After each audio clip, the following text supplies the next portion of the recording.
A Local 12 investigation confirms hundreds of pounds of radioactive uranium are released every year into a river that runs through Hamilton County. The releases are happening at Fernald, the site of a former uranium processing facility that once supplied cores for America's nuclear arsenal. The uranium discharges are legal, and the government insists they're safe. Tonight, Local 12's Duane Pohlman, who has spent months investigating, explains why this is happening and why a scientist is worried about what's in the water.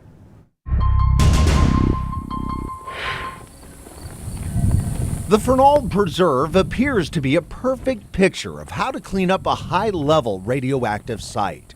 Wetlands, prairies, and woods have replaced one of the worst Superfund sites in the country. It looks pretty, it's nice, it's what we wanted, it's the lipstick on the pig.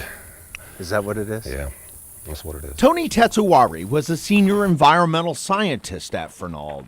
From 1996 to 2006, Tetsuwari worked on the $4.4 billion cleanup of the former Fernald feed materials production facility. And for the next decade, Tetsuwari claimed radiation remains a real threat here.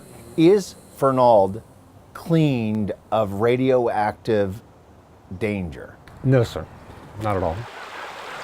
The primary danger lurks just below the surface. According to the U.S. Department of Energy, a 100-acre plume of uranium and other radioactive elements remains in the groundwater. There's a uranium plume underneath the site. Bill Hurdle, the site manager at Fernald, works for Navarro, a contractor hired by the U.S. Department of Energy. This plume is kind of like an ink stain on your shirt.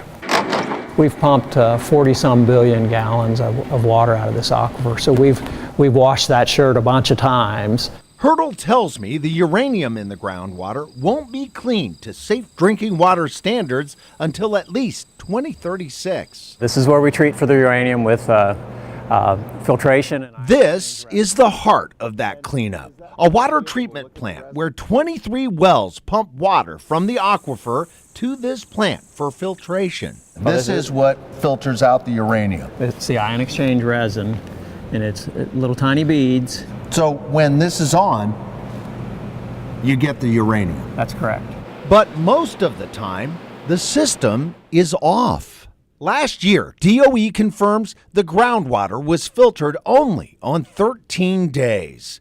The reason? When uranium in the groundwater is less than 30 parts per billion, that's the EPA Safe Drinking Water standard, Fernald bypasses the filters and sends the uranium to the Great Miami River.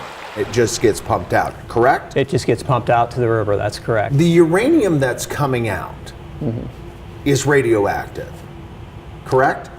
Yes. How much uranium is being released from the site? A little over 500 pounds per year. According to data from the DOE, 3.3 tons of uranium has been dumped into the Great Miami since 2007, the year Fernald was officially cleaned up.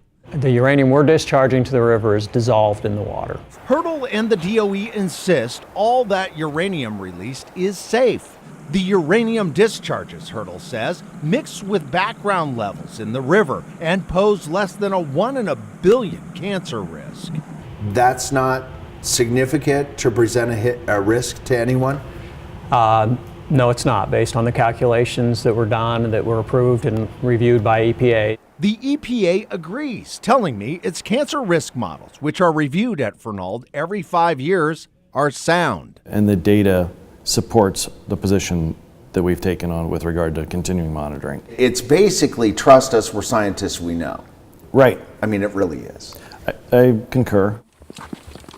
Still, real cancer rates near Fernald and the Great Miami River are not being studied. What kinds of follow-ups are being done on cancer rates adjacent to the river? Nothing here at the site. Again, I'm not aware of anything. The water treatment plant at Fernald is being rebuilt. New filters are being installed, but it will function like the old one, with water bypassing the filter when the uranium isn't high enough to trigger treatment. Why not just filter all of it? Well, it's a cost thing. While the uranium flows to the Great Miami, these old pipes that once carried the groundwater at Fernald are stacked and bagged, now classified as low-level radioactive waste. Is the radioactive threat at Fernald still there? Yes, sir. Meanwhile, that former senior environmental scientist at Fernald, Tony Tetsuwari, looked over a landscape that continued to worry him. The Superfund site that we're standing on was deemed cleaned up. Right. And you're saying, Not so fast. by the way, the cost to operate that water treatment plant last year at Fernald was $2.8 million. Again, Bill Hertel and DOE say all that uranium flowing into the Great Miami is safe. So for years, I thought that the radon gas and all the other problems associated with Fernald were gone, all cleaned up. Apparently that's not the case. Here's Duane Pohlman.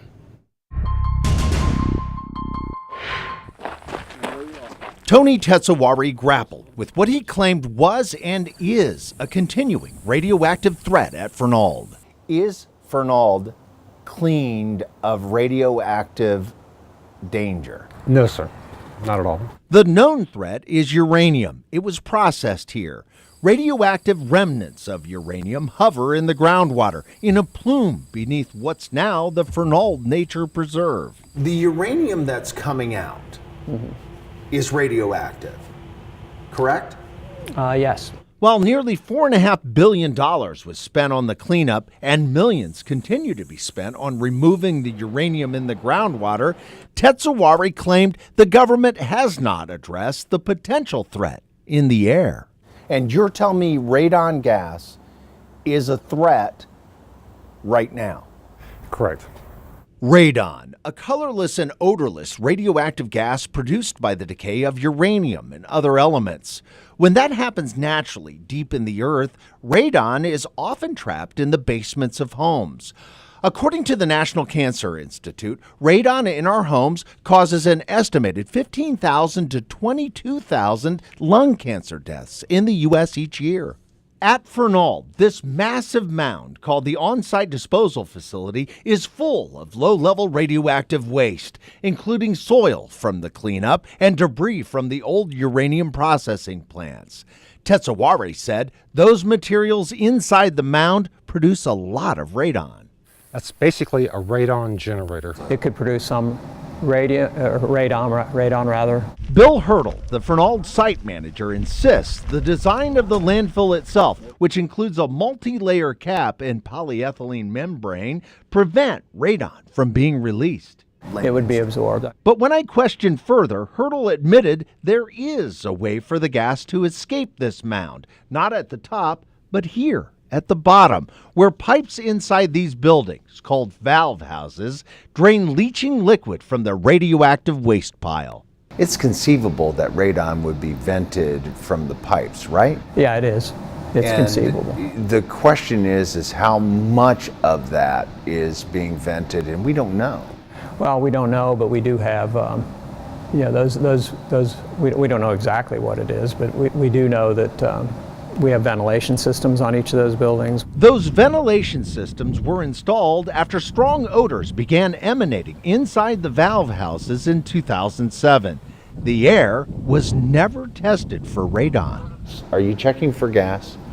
We don't check that facility for gas. It was deemed that that was not a concern when building this facility in the mid to late 1990s. So we have never sampled for radon in that facility. Radon was monitored in other parts of the Fernald Preserve, but that ended 9 years ago. The reason we stopped sampling for radon was that we had 10 years of data showing that it was very near background. Background is a scientific term for what's already there. Is it just a small amount, this acceptable risk range, or is it more? You know, are there spotty Because areas? it's not tested. Because it's not tested, we don't know.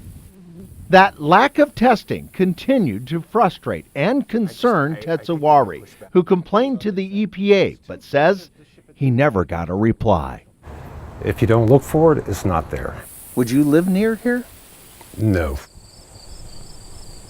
Within months of my interview, Tetsuwari died of a massive heart attack. I spoke with him hours before he passed away.